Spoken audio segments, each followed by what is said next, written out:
welcome back to the DraftKings Optimal Lineups and Stacks for Week 10 NFL DFS.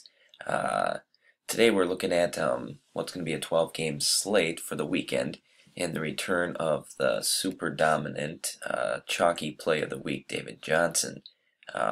He's going to be back this week in a big way. He's in what's easily considered a dream matchup, one of the best of the week, without a doubt. You're going to have to pay for him, obviously, but it's going to be worth it. Either way, if he doesn't hit value, 90% of the leagues you're in won't hit value either. So, yeah, I think he's going to be one of the highest owned, if not the highest owned fantasy player this week. There's plenty of other great matchups, too, that we're going to have to pick from, and thankfully the optimizer is here to help us kind of fill it out. So let's see what kind of lineups the optimizer got for us this week. Starting off in the cash lineup, we're looking at the lineup here of Ben Roethlisberger, Le'Veon Bell, Melvin Gordon, and the Matthews receivers, Dontrell Inman, Zach Miller, David Johnson, of course, and the Chargers defense. This may actually be one of the favorite lineups the optimizer's ever created this season so far. The using of three essentially elite running backs with Le'Veon Bell, Gordon, and Johnson is just formidable. And the receiving pairing is pretty good too. It's a lot of heavy targets, high reception guys. Guys who are going to get you points even if they don't find the end zone, which is kind of what you need when you have three running backs like this. When it's so top heavy, you need value receivers and guys who are going to get points no matter what. They have a really high floor. I think at this point in the season we know that Rashard Matthews and Jordan Matthews are kind of those guys. They have upside to put up big points if they get in the end zone and break off a big play. But if they don't, they're still usually good for 6-7 catches, about 70 yards, which are points. This week it looks like the optimizer's got Rashard Matthews projected at 12.27 points and Jordan at 16.31. Inman may be in the toughest matchup of them all, but he's also the cheapest guy in your lineup. So it's kind of expected to have one guy like that if you punt plays or whatever you want to call him. Zach Miller, we know what he does. He catches balls and just kind of a safe, cheap tight end. And he's got the touchdown upside, of course, as well. So this week facing Tampa Bay, who isn't really dominant, it's a good tight end matchup for Zach Miller. The GPP lineup looks like it's about very similar, except moving around a few of the receivers here. You got Tavon Austin instead, and Stephon Diggs, and so both the Matthews, Rashard, and Jordan are out, and you instead have guys who have tremendous upside, but a lower floor, which kind of makes sense for GPP. These guys aren't going to be as highly owned as the receivers mentioned above. So Tavon Austin's coming off a real stinker last week, but we know what can happen if he gets heavily used and breaks off a few big plays. So that's always a risk you're willing to take with Austin, and his price isn't terrible. $4,100, it makes it worth it. And again, you got these three dynamite running backs here with Le'Veon Bell, Gordon, and Johnson. So you can afford to take some risks, and you're going to need to. You're not going to be able to afford top-tier options across the board. So Diggs had a pretty good week last week with receptions, heavily targeted. The new Minnesota offense is going to involve him.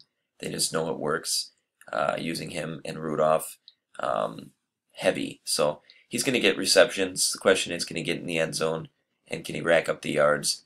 Last week he had 13 catches, but only 80 yards. It's a good amount of points, but you're hoping for a touchdown or a bigger gain here or there with him. So if you get 13 receptions and 100 plus this week, that's good. That's what you're kind of hoping for. And in Detroit, he should be able to do that. Or Washington, I'm sorry. The Eagles defense, they're plugged in here as well instead of the Chargers. That's the only other difference. They're towards the bottom, really cheap. They get scored on quite a bit, so it seems risky, but they're one of the most opportunistic defenses in the league as well. And Atlanta's, we know they throw the ball. If Philadelphia can hang with them, it could be a turnover game or just a special teams dominant game. The Eagles are one of the best at returning the balls and things like that, so they can easily get a touchdown, kick return for touchdown. Um, Again, it's a Hail Mary. I mean, defense, you just need to save money somewhere, and Optimizer went with the Eagles here. But either way, they're still projected for almost 10 points, so we'll see what happens. That's what that lineup looks like. The GPP stack, again, it looks pretty close, but it's the Steelers, Ben Roethlisberger, Le'Veon Bell, and Antonio Brown. The Brown edition obviously added extra money, so you lost the running backs. You lost Melvin Gordon, who was replaced with LeGarrette Blount. Blunt's still projected for a solid game, probably likely finding the end zone once or twice. 16.79 is projected on the optimizer, and he only costs about $4,900. So that's a good replacement for him. And the receivers, you're looking at Kenny Stills and Dontrell Inman. Stills is even more of a punt play this week, only at $3,700. But again, he's facing that Chargers secondary, which is more than vulnerable. You just never know with Miami receivers. And Stills, we've seen it a few times this year. He can catch a deep ball, he can run good routes, and really hurt you in the secondary. So let's see if he's actually able to go or not. If that Q remains, you may want to fade him or look in a different direction here. Inman's cheaper than Stills, but we've gone over him. He's kind of safe as well. He gets plenty of targets and is one of the key receivers in the Chargers passing game. So let's see here.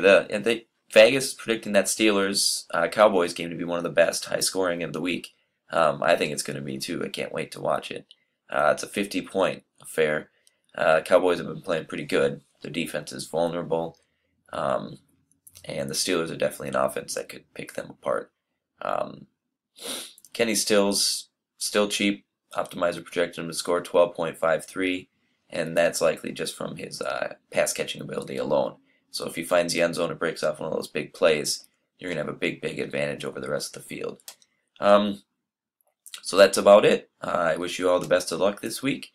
Be sure to follow me on Twitter at FantasyChillPony, and stay tuned for even more. And there's just tons of advice out there, guys, on dailyfantasycafe.com. Keep checking in, keep watching the videos, and let's keep winning some cash. All right?